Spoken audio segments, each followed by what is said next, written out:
right, well, let's move on to our final topic of the day, our top 5 sellers. So these are, by what we mean by selling, we're not talking about people pushing the drugs. No, we're talking about people who are really good at taking a punch and making it look awesome. So, did you have any honorable mentions? I have 2 honorable mentions. Okay, who are they? Again, because I'm all about equality, and I love the ladies. I got to give my first honorable mention to Sasha. We've talked much about her and her ability to sell.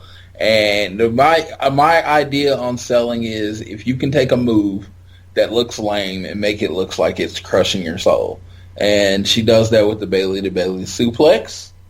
And another unsung hero of the selling world, I had to give a shout out to all the referees by putting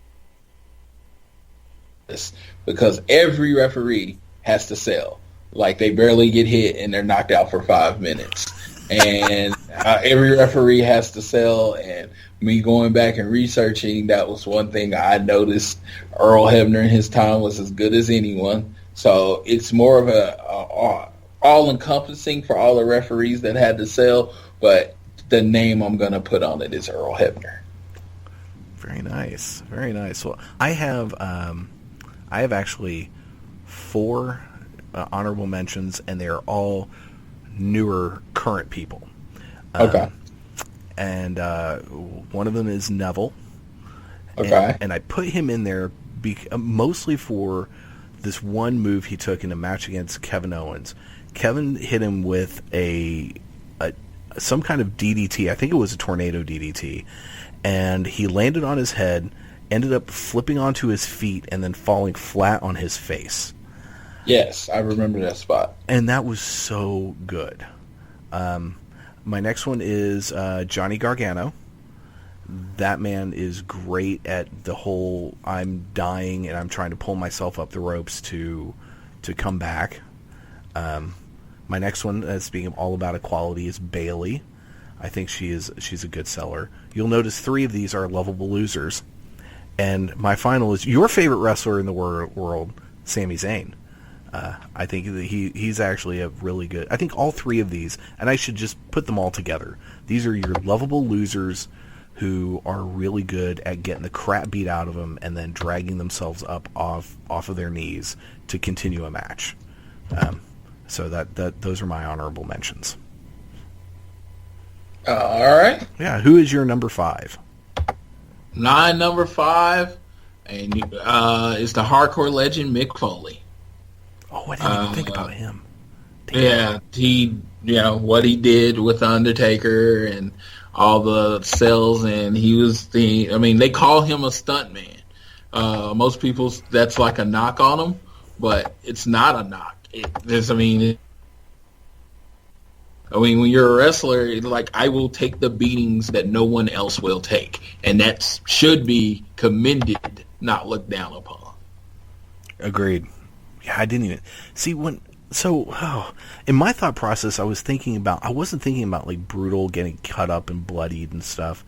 I was thinking more of, in matches, people who just, and it'll be kind of evident as you look at my list, but people who really just take a beating well in a standard match.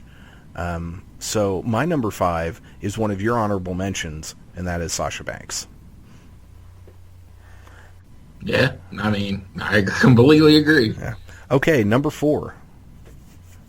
Number 4 for me was, of course, because I always have to go back to the 80s and get someone that not a lot of people might recognize for what they did. He is the second generation wrestler, Tully Blanchard. Oh, man. He was a ring general, and what they used to do is when he was a TV champion or whatever, they used to put him in with Nikita Koloff and Magnum TA and Dusty Rhodes. They would put him against those because he could take a beating and he would make it look like he was dying, and it would get that big guy over before he would go do a feud or a session with Ric Flair. Man, that's a good one. Man, damn it. I should have had Tully on my list. All right. Well, my number 4, also speaking of the 80s, Ricky the Dragon Steamboat. I completely agree with that. I mean, he's one of the guys. When he had, and let me just say this, he was a short body guy. He had one of the best physiques, like, ever.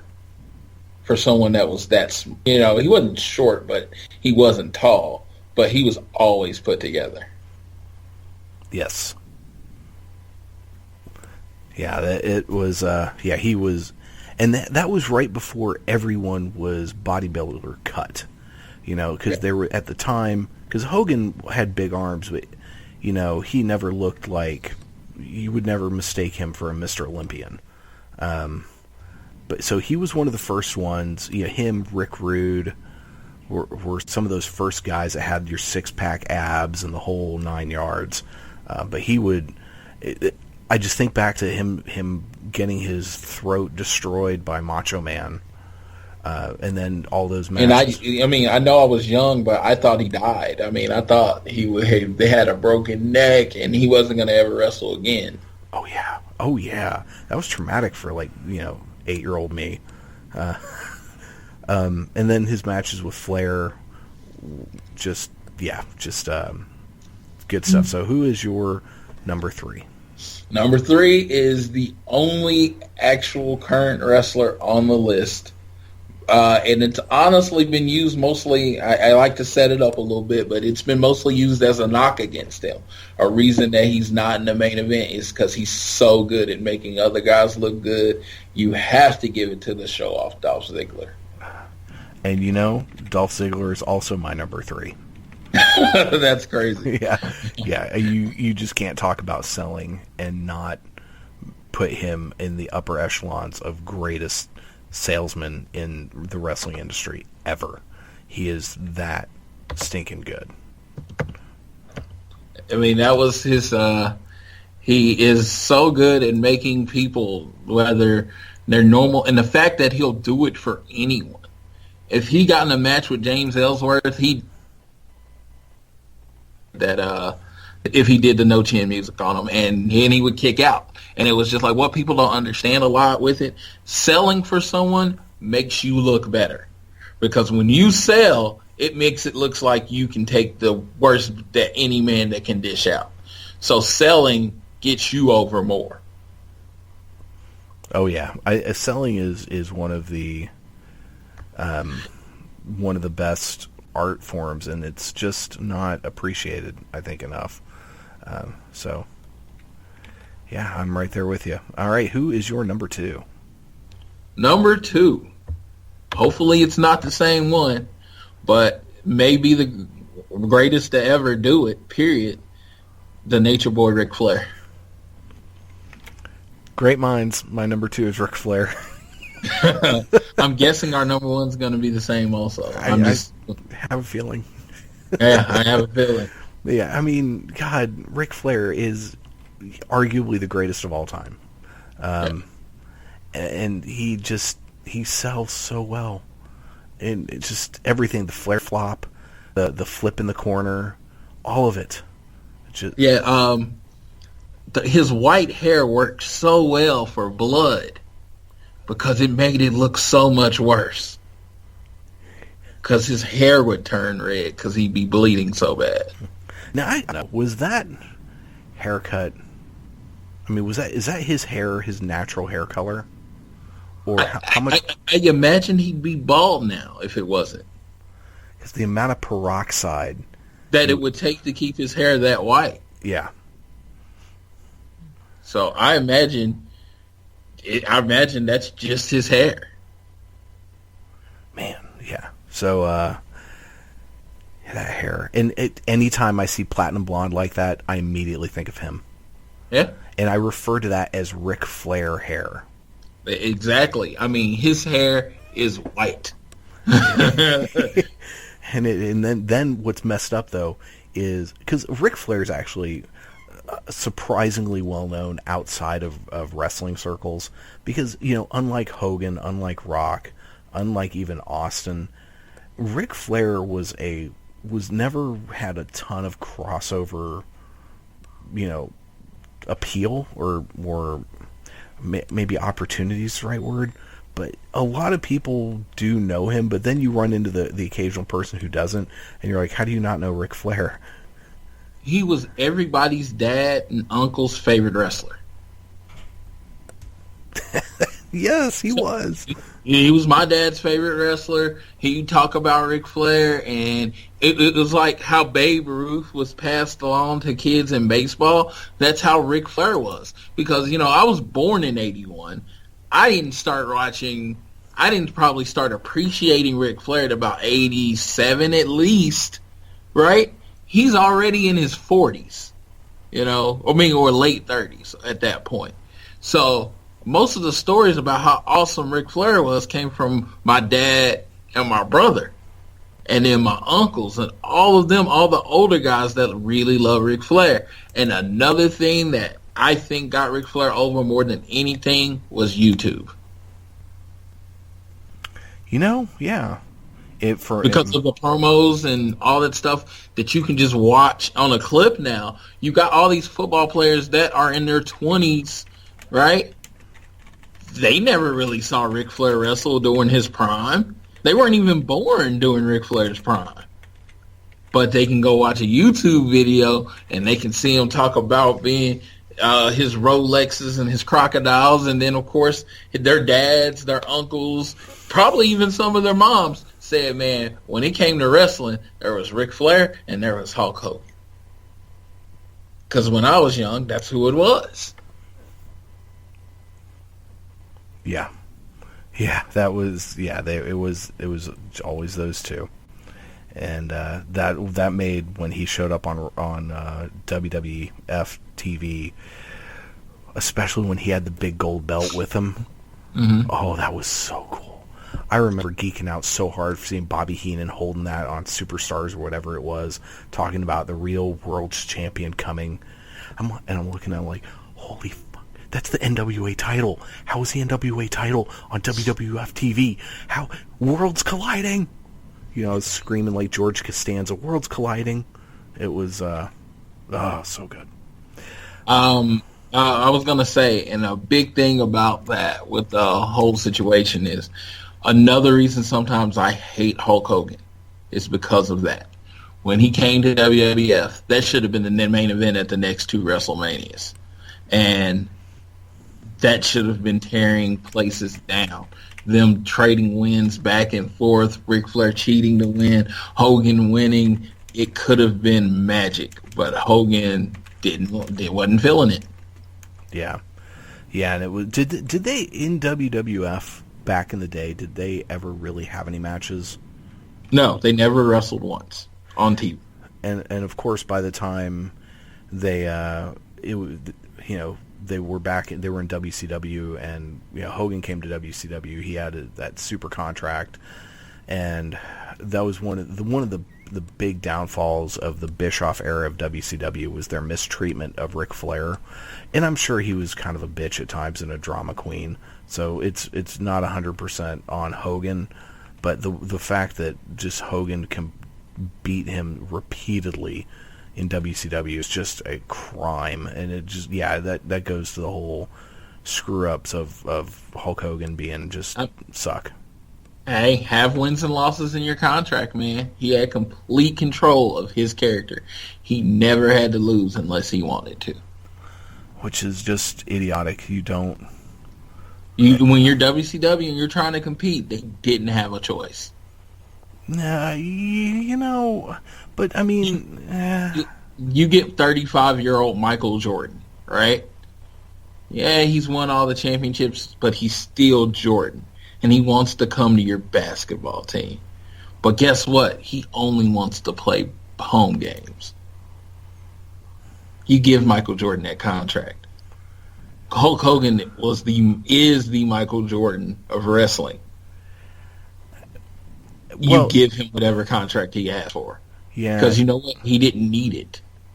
True. You say he didn't need it. WWF wasn't, chomping at the bit to re-sign him. at that time. But I'm saying he had made plenty of money. His name still carried a cachet where he could make money off of it. Yeah, I mean, I can definitely see how they would think that they needed to do whatever he wanted to bring him in. It's, in hindsight, obviously that was probably not the best decision in the world, because really, Hall and Nash were a much bigger deal coming in. I mean, I guess to some extent it gave WCW some legitimacy in the mainstream eyes by getting Hogan and Savage. So, yeah. Well, let's go on to our number one top seller of all time, which I'll be shocked if it's not the same. But number one is for you. The Hall of Famer, the icon, the showstopper, the main event, the Heartbreak Kid, Shawn Michaels. Yeah, same here. I mean, just that match with Hogan alone, where he oversold, comically oversold, and I think that's some of his best stuff was his comic overselling. Well, and it did. And everybody's like, they make fun of it and they say he was angry and that's why he did it. And that may have very well been the case. But you know what he did for that match? Hogan didn't have to take many bumps. And the reason he didn't have to take bumps is because Shawn sold so well for him that it made the match entertaining, even though for the most part it was one-sided. Yeah, that you're 100% right. It was because at that point Hogan really shouldn't have been taking bumps anyway. Yeah. His Shawn Michaels' ability to sell, as far as he's going down as not only one of the greatest just in ring talents, but he'll be one of the greatest of all time. He was never the star that a Hogan or a Rock was. But he certainly does circles around Hogan, if not The Rock. The Rock was good in the ring, but he's no Shawn Michaels. So yeah, I question anyone, and everyone has differing opinions. It's all subjective. But if you're talking about the greatest sellers of all time, and Ric Flair and Shawn Michaels aren't your top two, and you could flip the order, but if they're not your top two, I'm just going to sit back and wonder what you're actually watching. Yeah, I want to know. I mean, it's one of those questions you would ask, do you like wrestling? Because this seems pretty freaking obvious. Yeah, I mean, unless you're just some super hardcore uber wrestling nerd that has seen some real obscure stuff, you've seen everything New Japan's ever done, and they're just people we don't know about that are out there, then maybe I'd. I looked up a list in my research, and they had the Crippler Ray Stevens as number one. And I was like, yeah, I don't think I ever saw him wrestle. So maybe he was the greatest seller. Maybe every time he got punched, I thought he died.